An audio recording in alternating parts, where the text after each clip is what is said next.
Hi guys, good morning and welcome back for another vlog. So today guys, it's Wednesday morning and nandito na naman po tayo sa kitchen. So today, it's magluluto po tayo ng ulam namin for lunch. So magluluto tayo ng sinigang na manok. So guys, ayun nga, magluluto po tayo ng ulam which is sinigang na manok. So ayun yung magiging ulam natin for today's brunch. So breakfast and lunch. So ngayon guys, pakita ko sa inyo ang ating mga ingredients na gagamitin sa ating lulutuing sinigang na manok. So guys, meron tayo rito isang buong manok. So meron tayong whole chicken. Bali nataw ko na siya. Pero pinapalambot pa natin siya ng light para pwede na natin siyang i-cut after. So meron din tayo ditong eggplant. Meron tayong green chilies. Meron tayong labanos. Meron tayong kangkong. Kamatis. And meron din po tayong Knorr Sinigang Sampalok Mix Original. Gagamit din tayo guys ng salt and pepper to taste. And also water. So yun po, napakita ko na sa inyo ang ating mga ingredients. And ngayon naman is ikakat ko na yung mga ingredients para makapag-start na tayo magluto. So guys, na-prepare ko na yung ating mga ingredients. Nakat ko na sila. So, nakat ko na into pieces ang ating fresh chicken. Nahimay ko na rin ang ating kangkong. So, nakat ko na ang ating labanos, ang ating kamatis, talong, green chilies, and kailangan pala din natin guys ng onions and ginger. So baka may magtatanong sa inyo bakit sinigang na manok may ginger. Kasi guys, usually yung chicken dito sa Middle East or especially dito sa UAE, medyo meron siyang konting lansa. Especially kapag na-frozen na siya and then kapag itotow mo para lutuin. Pero kung lulutuin mo siya directly fresh from the market, okay lang siya, hindi siya malansa. Pero once na ma-frozen mo na kasi siya, meron na siyang lansa. So gumagamit kami ng ginger kapag nagluluto kami ng chicken. Especially kapag may soup. So yun, na-prepare ko na lahat and mag-start na po tayo magluto. So samahan nyo na ako guys, dyan lang kayo. So guys, mag-start na tayo magluto ng sinigang. So mas mainit na ang ating kaldero. Maglagay tayo ng konting olive oil. Konti lang. So gigisa lang naman natin ng sibuyas at kamatis.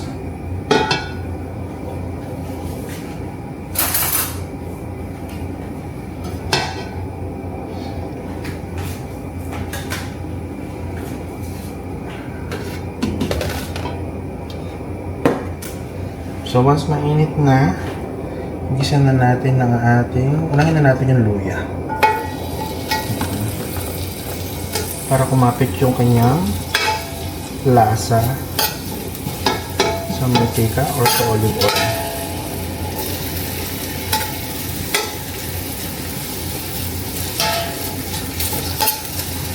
Sabay na rin natin ang ating sibuyas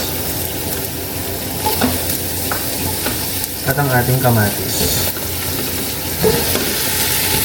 So, ang goal natin is madurog yung kamatis.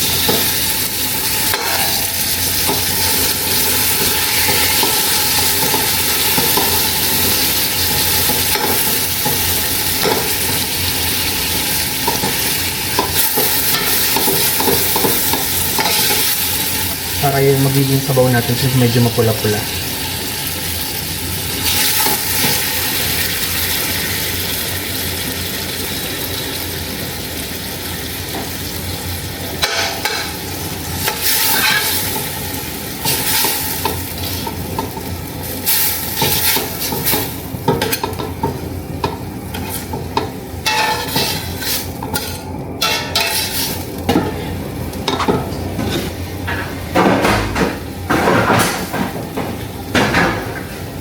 So guys, cover natin siya and balik tayo after 5 minutes. So after 5 minutes, ito na natin siya. So ito na yung kanyang situation dito. Ngayon, nilagyan na natin itong ating chicken para masangkot siya.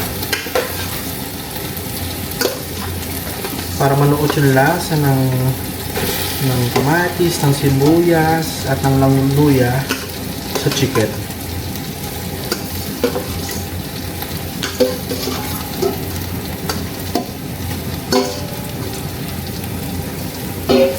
Then, halu-haluin lang natin siya.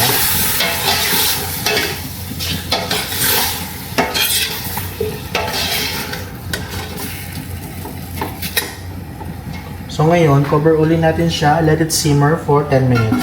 So balik tayo after 10 minutes. So guys, after 10 minutes, ito na tayo, balik na tayo. And ito na yung itsura niya. So nasangkot siya na siya. Then now,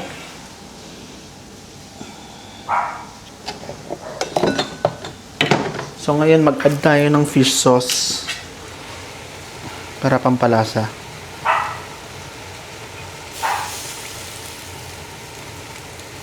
Yan.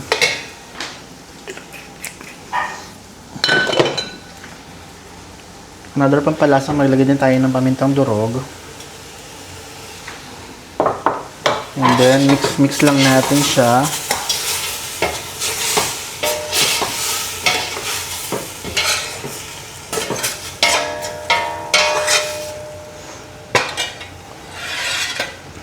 Lagay na rin natin yung ating green chilies. Ayan.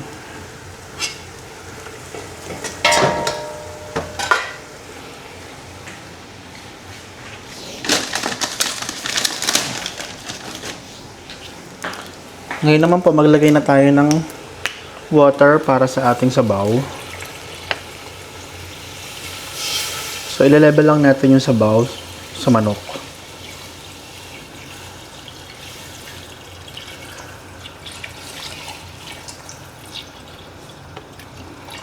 Ayan, okay na yan. So, panuli natin siya, antayin natin kumulo. Balik tayo after another 10 minutes. So guys, we're back again after another 10 minutes and kumukulo na yung ating sabaw. Ngayon, lagay na natin ang ating eggplant or talong. Sabay na rin natin ang ating labanos. Mag-add tayo ng konting salt. Ayan. Haluin natin.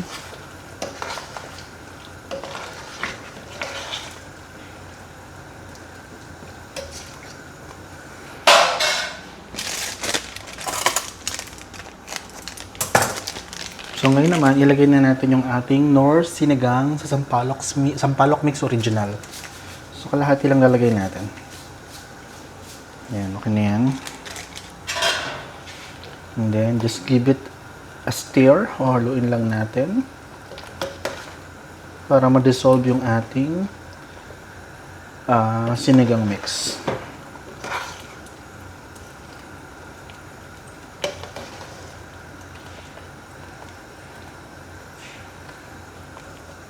So i-cover lang natin siya for another 5 minutes, then after nun lagyan na natin yung ating kangkong. So let's go back after 5 minutes lang. So, after 5 minutes, bumalik ulit tayo.